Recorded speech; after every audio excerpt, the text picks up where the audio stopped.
ஒரு மனுஷனுடைய அடாவடியினால இனிமேல் அவர் குழந்தையே பெற்றுக்க கூடாது அப்படின்னு சொல்லிட்டு கோர்ட்டே ஆர்டர் போட்டிருக்குங்க. அவருக்கு ஒரு குழந்தை 2 குழந்தை இல்லை, கிட்டத்தட்ட 1000 குழந்தைகளுக்கு மேலே. இன்னும் எத்தனை குழந்தைகள் இருக்குன்னே தெரியாமல் ஒரு மர்மமாகவே ஒரு விஷயம் போயிட்டுருக்கு. இவர் எங்கே அப்படின்னா, இவருடைய நாடு நெதர்லாந்து. ஏன் கோர்ட் அவர் அப்படி சொல்லுச்சு அப்படிங்கிறத பற்றி தான் நாம் இந்த வீடியோவில் பார்க்க போகிறோம். நான் உங்கள் Raju. This is evening tops. Welcome to our friends club.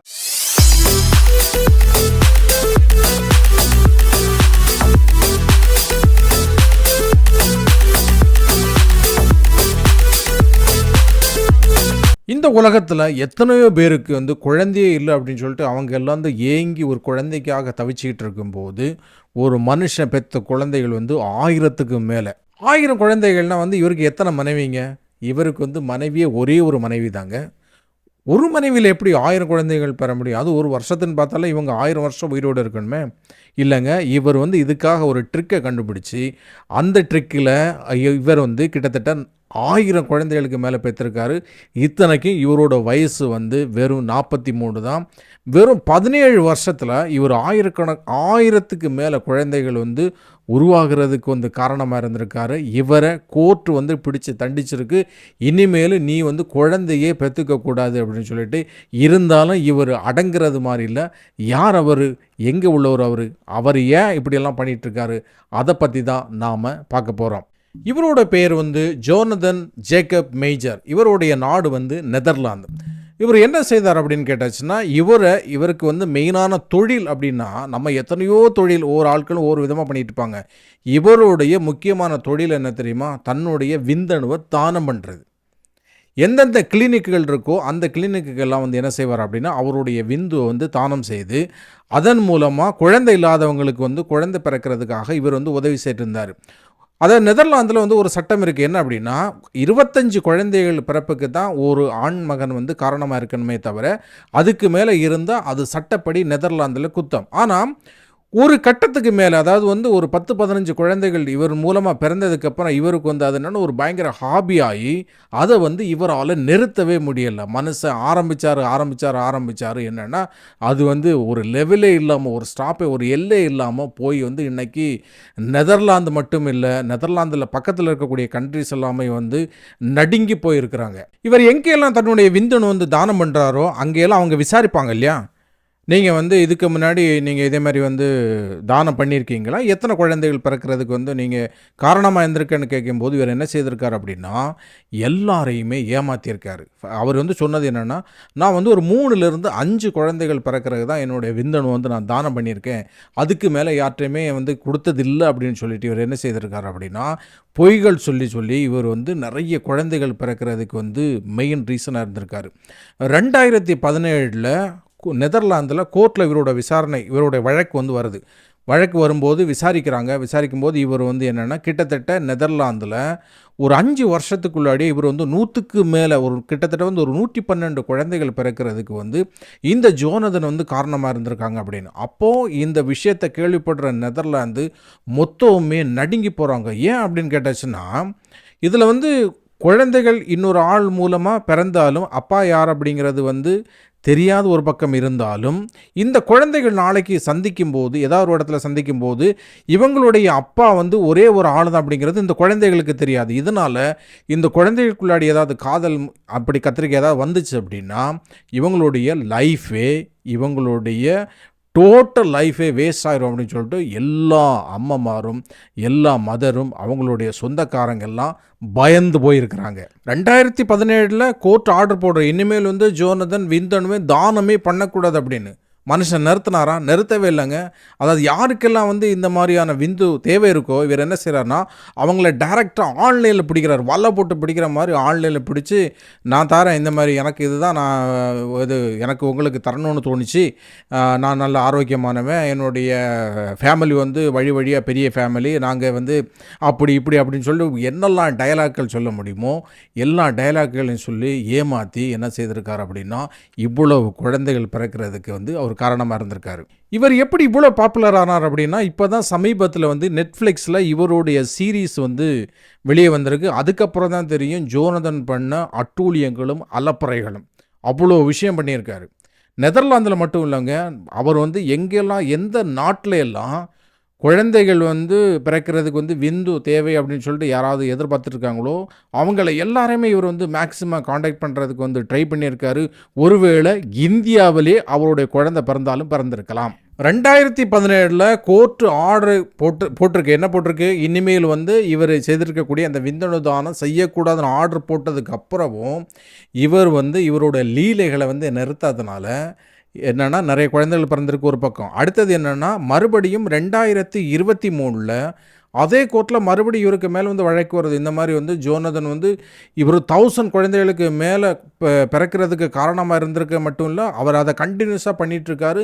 உடனே இதை தடுத்தாகணும் அப்படின்னு சொல்லிட்டு வந்து கேஸ் வந்திருக்கு. கேஸ் வரும்போது இவர் சிரிச்சுக்கிட்டே சொல்லியிருக்காரு, என்னங்க இது, நீங்கள் வந்து இதில் இருக்கக்கூடிய பாசிட்டிவான விஷயங்களை பார்க்காம நெகட்டிவான விஷயங்களே பார்த்துட்ருக்கீங்க. அதாவது எத்தனையோ பேருக்கு குழந்தை இல்லை, குழந்தை வந்து அவங்களால பெற்றுக்க முடியலை. நான் அவங்களுக்கு வந்து குழந்தை கொடுத்து அவங்களுடைய உலகத்தையே வந்து நான் மாற்றி மகிழ்ச்சி கடலில் வந்து அவங்கள தள்ளிட்டு இருக்கும்போது நீங்கள் என் மேலே இந்த மாதிரியான ஒரு அபாண்டமான பழியெல்லாம் சுமத்துறீங்கன்னா இதெல்லாம் நியாயமா உங்களுக்கு அப்படின்னு சொல்லிட்டு போட்டு உடைச்சிருக்காரு பாருங்க இந்த மனுஷன். 2023 கோர்ட்டில் இவருக்கு மேலே மறுபடியும் இந்த வழக்கு வரும்போது கோர்ட் என்ன சொல்லுது அப்படின்னா, நீங்கள் இந்த மாதிரி வந்து ஒரு அநியாயம் பண்ணிட்டு இருக்கனால ஒவ்வொரு குழந்தைக்கு வந்து என்ன செய்ய போகிறோம் அப்படின்னா கிட்டத்தட்ட வந்து நீங்கள் $1,00,000 வந்து கொடுக்க வேண்டிய சிச்சுவேஷனை வந்து வரும். நீங்கள் இனிமேல் உடனடியாக நிறுத்திங்க அப்படின்னு சொல்கிறாரு. அவர் வந்து என்னென்னா ஒரு கேணையம் மாதிரி ஒரு பேக்கு மாதிரி சிரிச்சுட்டே இருக்கிறாராம் கோர்ட்டில்.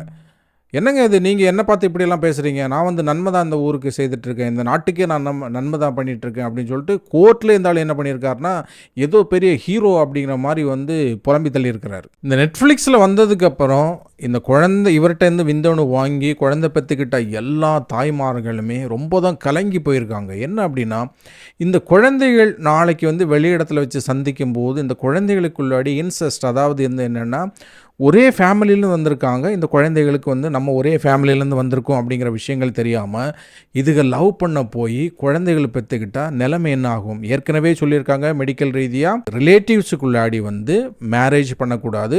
அப்படி மேரேஜ் பண்ணால் அவங்களுக்கு வந்து பிரச்சனையான குழந்தைகள், அதாவது வந்து டிஎன்ஏல வந்து ஏதாவது ப்ராப்ளம் வந்து கை காலில் ஊனமோ இல்லாமல் இருந்தால் வேறு ஏதாவது பிரச்சனைகள் வரக்கூடிய குழந்தைகள் பிறக்கும். அதனால் ரொம்ப நெருங்கின ரிலேட்டிவ்ஸுக்குள்ளாடி வந்து நம்ம என்ன செய்யக்கூடாது, மேரேஜ் பண்ணக்கூடாதுன்னு சொல்லிகிட்டு இருக்கும்போது இவர் மனுஷன் 10-15 நிறுத்தாமல் போயிருக்கார் பாருங்கள் ஒரு போக்கு. 1000 குழந்தைகளுக்கு மேலே. நெட்ஃப்ளிக்ஸில் இந்த சீரீஸோட நேம் வந்து த மேன் வித் 1000 கிட்ஸ் அப்படின்னு கொடுத்துருக்காங்க. அவர் என்ன சொல்கிறார் அப்படின்னா, இந்த மாதிரி கொடுத்துருக்கக்கூடாது. நெட்ஃப்ளிக்ஸ் வந்து எப்போவுமே என்ன செய்யுது அப்படின்னா வந்து, அதாவது எப்போவுமே ஒரு ஒரு ஒரு கிரிட்டிசைஸ், ஒரு விஷயத்தை வந்து கிரிட்டிசைஸ் பண்ணுறது தான் வந்து ட்ரை பண்ணிகிட்ருக்கு. ஆனால் உண்மையில் வந்து நான் வந்து நல்லது தான் செய்திருக்கேன். உண்மையில் என்ன செய்திருக்கணும் அப்படின்னா, கிட்டத்தட்ட வந்து 1000 குடும்பங்களுக்கு மேலே வந்து ஒளி விளக்கு ஏற்றின ஒரு மனுஷன் சொல்லிட்டு என்னை வந்து காமிச்சிருக்கணும், என்னோடய நேம் வந்து சொல்லியிருக்கணும்.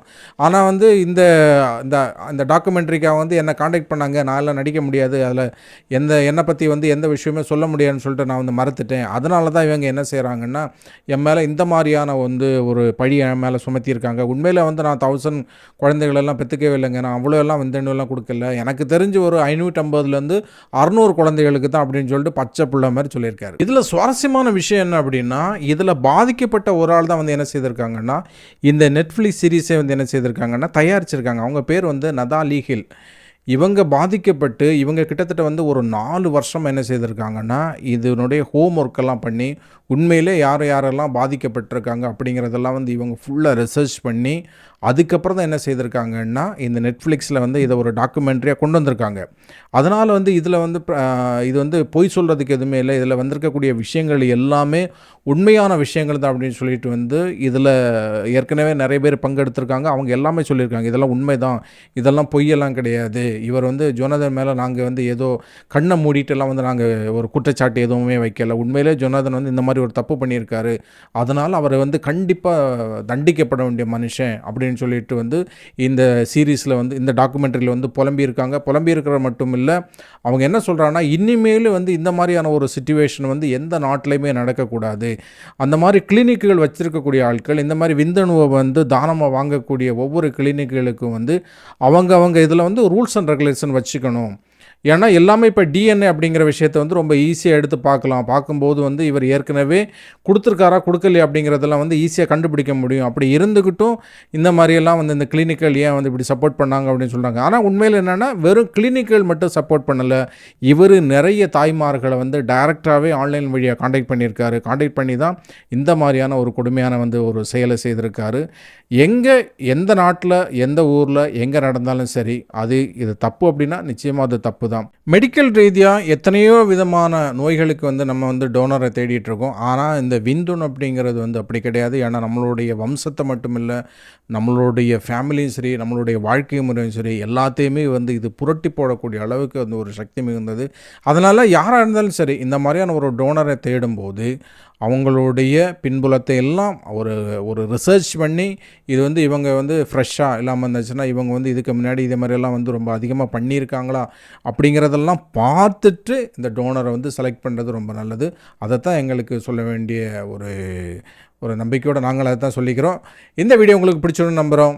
இன்னும் இதே மாதிரியான சுவாரஸ்யமான வீடியோ பார்க்குறதுக்கு நம்ம சேனலை சப்ஸ்கிரைப் பண்ணுங்கள். இன்னும் இதே மாதிரியான ஒரு சுவாரஸ்யமான வீடியோவில் உங்களை சீக்கிரமாக சந்திக்கிறேன். அது வரைக்கும் பாய் பாய், see you.